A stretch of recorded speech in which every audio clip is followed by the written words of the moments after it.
दोस्तों मूवी की स्टार्टिंग में एली की वॉइस में सारी स्टोरी बताई जाती है कि कई सालों पहले एक मेहमत हुआ करता था जो कि ये सोचता था कि वो इस यूनिवर्स का एक आखिरी मेहमत है जिसके साथ एक स्लॉथ और एक ऐसा टूथ टाइगर था जिसकी अपने पूरे गैंग से लड़ाई हो चुकी थी। इन तीनों ने एक छोटे से बेबी को बचाया था और उनसे इंसानों को वापस लौटा दिया था, जिसके बाद उसको एक दूसरी फीमेल मेहमत मिली जिसका नाम एली था। एली आज से पहले दो पॉसम ब्रदर्स के साथ रहा करती थी जिनका नाम एडी और क्रैश था।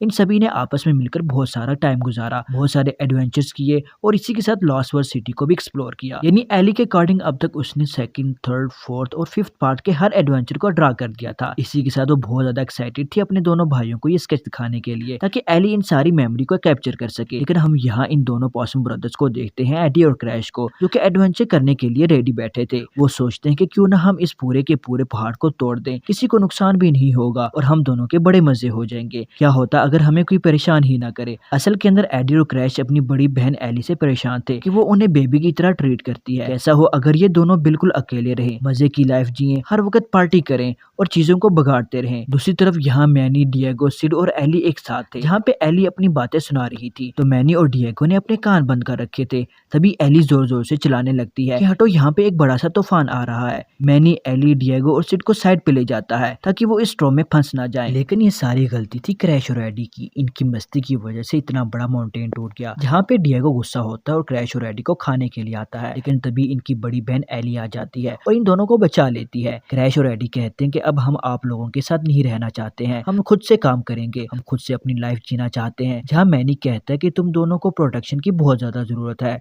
तुम दोनों के ऊपर अगर कोई मुसीबत आ जाए तो तुम सिर्फ मरना जानते हो और इस एक्टिंग के बावजूद भी तुम नहीं बच पाओगे।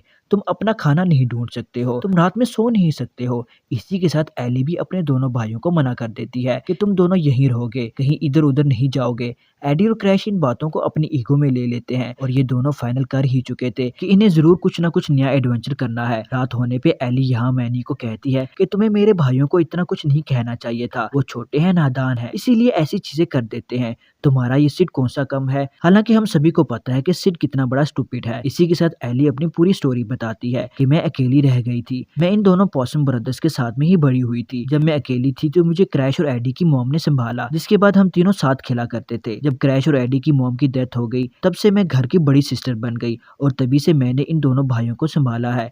ये मेरी फैमिली का हिस्सा है और तुमसे मिलने से पहले मैं इन्हीं के साथ रहा करती थी, तो मैं इन दोनों के बिना अकेली नहीं रह पाऊंगी। ये सारी बातें खत्म करके सब सो चुके थे। तभी क्रैश और एडी अपनी आंखें खोलते हैं, एक दूसरे को जगाते हैं, अपनी सिस्टर एली को जोर से गले लगाते हैं, उससे माफी मांगते हैं और कहते हैं कि हमें बस निकलना है और अपनी लाइफ जीनी है। जिसके बाद क्रैश और एडी वहां से निकल पड़ते हैं। अगली सुबह जब एली की आंखें खुलती हैं तो वो कहती है कि हर तरफ इतना सन्नाटा कैसे है। ये तभी हो सकता है जब क्रैश और एडी आस पास ना हो। इसका मतलब है कि क्रैश और एडी हमको छोड़कर चले गए हैं। एली मैनी से बहुत झगड़ा करती है कि तुमने मेरे भाइयों को कल इतना कुछ सुनाया कि वो ये जगह ही छोड़कर चले गए। यहाँ दूसरी तरफ क्रैश और एडी काफी दूर तक आगे निकल चुके थे। ये दोनों मस्ती करके कहीं दूसरी तरफ उछलकर जाने वाले थे कि तभी बर्फ के अंदर एक बड़ा सा होल हो जाता है और ये सीधा नीचे पहुंच जाते हैं, जहाँ इन्हें पता चलता है कि ये जगह तो देखी देखी सी लगती है। असल के अंदर ये दोनों लॉस्ट वर्ल्ड के अंदर पहुंच चुके थे, वो जगह जहाँ पे अभी भी काफी सारे डायनासोर्स की स्पीशीज और अलग अलग एनिमल जिंदा है। फिर भी ये दोनों नहीं रुकते और इसी के साथ आगे बढ़ते जाते हैं। क्रैश और एडी को लगता है कि जरूर इनका कोई पीछा कर रहा है और इन्हें पता चलता है कि इनके पीछे तो रैप्टर्स पड़ चुके हैं।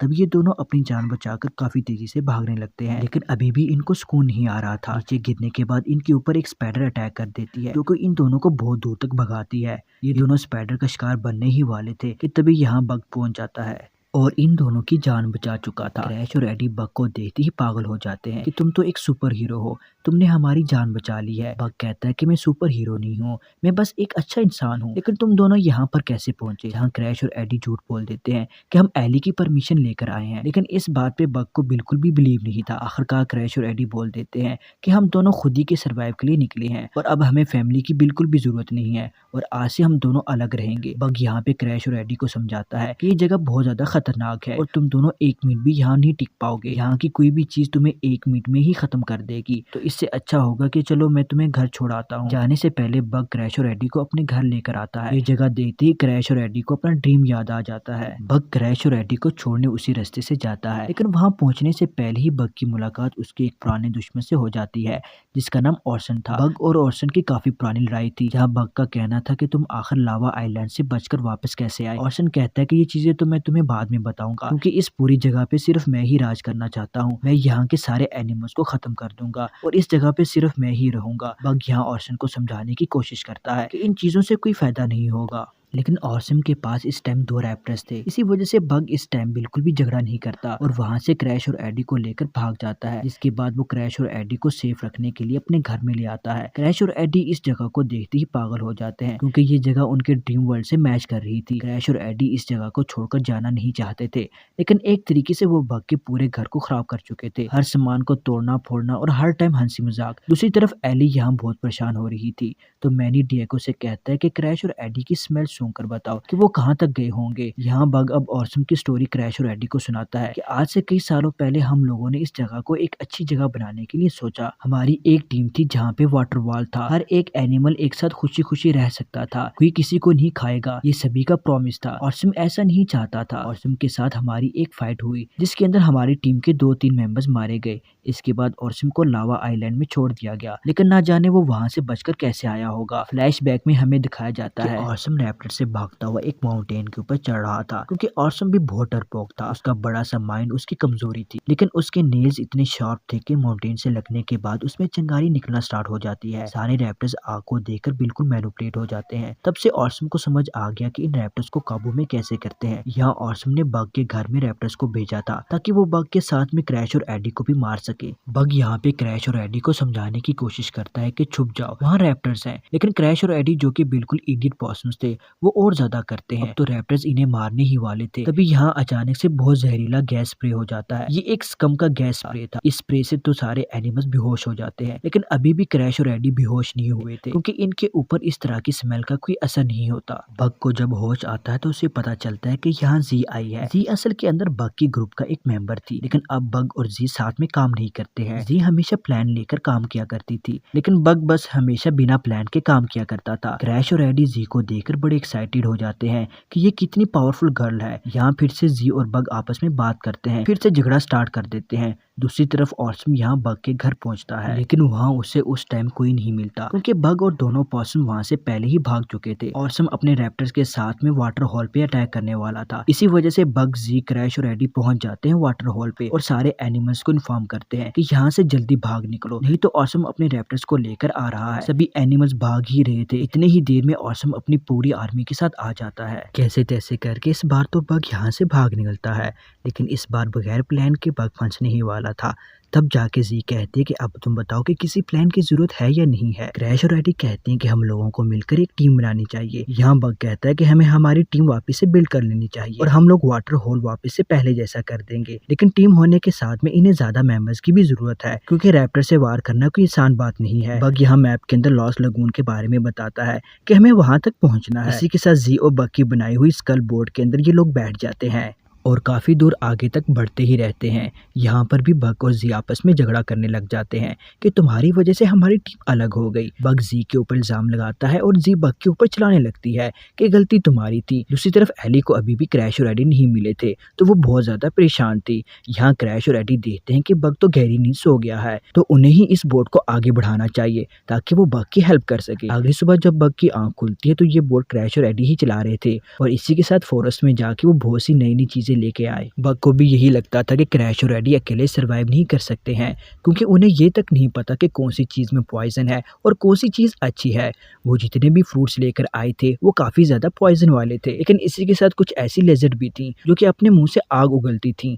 आखिरकार बग जी के साथ में क्रैश और एडी को लेके लॉस्ट लगून पहुंच जाता है। यहाँ वो मिलने के लिए आए थे मम्मा डायनासोर से। मम्मा डायनासोर को सारी बात बताने के बाद मम्मा डायनासोर इनकी हेल्प करने के लिए मना कर देती है, क्योंकि उनके एक टूथ के अंदर पेन था। बग उनकी हेल्प करने की कोशिश करता है, लेकिन मम्मा डायनासोर को पेन होने की वजह से वो उसे कुछ नहीं करने देती। तभी जी यहाँ पे अपना स्प्रे कर देती है, जिसके बाद बग यहाँ पे मम्मा डायनासोर का एक टूथ निकाल देता है ताकि उन्हें रिलीफ मिल सके। देखते ही देखते यहाँ ऑर्सन पहुंच चुका था अपने बहुत सारे रैप्टर्स को लेके। यहाँ बग और जी मामा डायनासोर को उठाने की बहुत कोशिश करते हैं ताकि मामा डायनासोर उठ के इन सबका मुकाबला कर सके, लेकिन मामा डायनासोर अभी तो बहुत ज्यादा बेहोशी में थी। उड़ती भी है लेकिन किसी का सामना नहीं कर पाती। इतने सारे रैप्टर्स के बीच में बग अकेला पड़ गया था। इसी वजह से वो जी से कहता है कि हमारे पास प्लान है, अभी तुम जाओ क्रैश और एडी को लेकर किसी सेफ जगह पे, मैं बाकी की चीजें देख लूंगा। इसी वजह से जी अपने साथ में क्रैश और एडी को ले जाती है, जहाँ बग ऑसम के सामने सरेंडर कर देता है और कहता है कि तुम्हें मैं ही चाहिए था ना, तो लो चलो मुझे यहाँ से ले जाओ। अब ऑसम के पास जब बग आ चुका था तो वो उसे एक केज में डाल देता है और उसे अपने साथ वाटर होल पे ही लेके जाने लगता है। यहाँ क्रैश और एडी को बहुत बुरा लगता है कि हम बग की कोई हेल्प नहीं कर पाए। तभी यहाँ पे जी कहती है कि जो भी कर सकते हैं हम ही कर सकते हैं। ऐसा तुम्हें किसने कहा कि सिर्फ तुम्हें एक्टिंग करने आती है मरने की? तुम बहुत करेज वाले हो, तुम अंदर से सोच के देखो, तुम सब कुछ कर सकते हो। इसके बाद क्रैश और एडी भी रेडी हो चुके थे बग की हेल्प करने के लिए, लेकिन इन दोनों की ट्रेनिंग बहुत ही खराब जा रही थी। जी फिर भी हार नहीं मानती है। यहाँ मैनी, एली, डिएगो और सिड को वही होल मिलता है जिसके अंदर से क्रैश और एडी गए होंगे। तो इन्हें पता चलता है कि क्रैश और एडी लॉस्ट वर्ल्ड में चले गए हैं, तो शायद हमें भी उन्हें वहीं जाके ढूंढना चाहिए। एक तरफ मैनी, एली, डिएगो और सिड पहुंच चुके थे, वहीं दूसरी तरफ जी, क्रैश और एडी साथ तैयार थे बग को वापस छुड़ाने के लिए।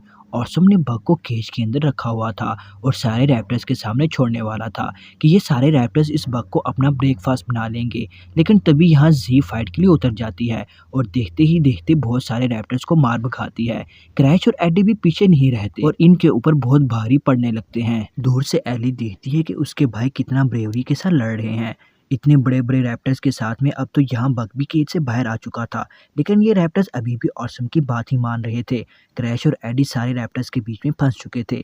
सारे एनिमल्स तो इधर उधर थे, लेकिन रैप्टर्स के बीच में क्रैश और एडी थे। ये इनका आखिरी टाइम था जब ये ऑलमोस्ट खत्म होने ही वाले थे। तभी इन दोनों को समझ में आता है कि ऑसम इन सारे रैप्टर्स को फायर के थ्रू काबू में करता है। यहाँ क्रैश और एडी अपने फॉरेस्ट से लाई हुई लेजर निकालते हैं जो कि अपने मुंह से आग उगलने लगते हैं। देखते ही देखते ये सारे रैप्टर्स इस आग को देखकर क्रैश और एडी के दीवाने हो जाते हैं। यानी कि क्रैश और एडी अब इनके ऑनर बन चुके थे। तभी क्रैश और एडी मरने की एक्टिंग करते हैं। सारे रैप्टर्स भी ऐसा ही करते हैं, यानी कि अब ऑसम की कोई बात नहीं मानता। तभी मम्मा डायनासोर भी पहुंच जाती हैं, जो कि ऑसम को उठा के बहुत दूर फेंक देती है जंगल के बीचों बीच। सारे के सारे रैप्टर्स अब क्रैश और एडी की बात मानते हैं। इधर एली को देखते ही क्रैश और एडी भागते हुए आते हैं और सीधा अपनी बहन से गले लग जाते हैं। यहाँ एली भी बहुत खुश थी कि उसके भाई बहुत ब्रेव निकले। यहाँ मैनी भी इन पॉसम ब्रदर से कहता है कि तुम दोनों ने बहुत अच्छा काम करके दिखाया। डिएगो और सिड भी तारीफ करते हैं। इसी के साथ क्रैश और एडी अपनी बहन से कहते हैं कि हमें एक बात करनी है। एक्चुअली हम लोग यहाँ से नहीं जाना चाहते हैं, हम बग के साथ ही रहना चाहते हैं, क्योंकि अब हम लोगों की एक नई टीम बिल्ड हो चुकी है और हम सभी को साथ रखेंगे। एली कहती है कि मुझे इस चीज से कोई प्रॉब्लम नहीं है, लेकिन क्या तुम दोनों अपना ख्याल रख सकते हो? जिसके बाद क्रैश और एडी के हाँ कहने के बाद एली कहती है कि तुम दोनों यहाँ रह सकते हो। क्रैश और एडी बहुत खुश हो जाते हैं कि वो दोनों अब बिल्कुल फ्रीडम के साथ रहेंगे। एली कहती है कि लेकिन प्रॉमिस करके जाओ कि तुम दोनों मिलने के लिए हमेशा आते रहोगे। इसी के साथ सभी यहाँ इमोशनल हो जाते हैं, क्योंकि अब तक मैनी, एली, डिएगो, सिड इसी के साथ क्रैश और एडी सबके साथ रहा करते थे, लेकिन अब क्रैश और एडी ने अपना रास्ता अलग बना लिया है। जहां हम देखते हैं कि बग की वापसी से एक नई टीम बिल्ड हो चुकी है, जिसके नए मेंबर्स क्रैश और एडी और इसी के साथ जी भी है। इसी के साथ दोस्तों हमारी आज की मूवी की हैप्पी एंडिंग हो जाती है।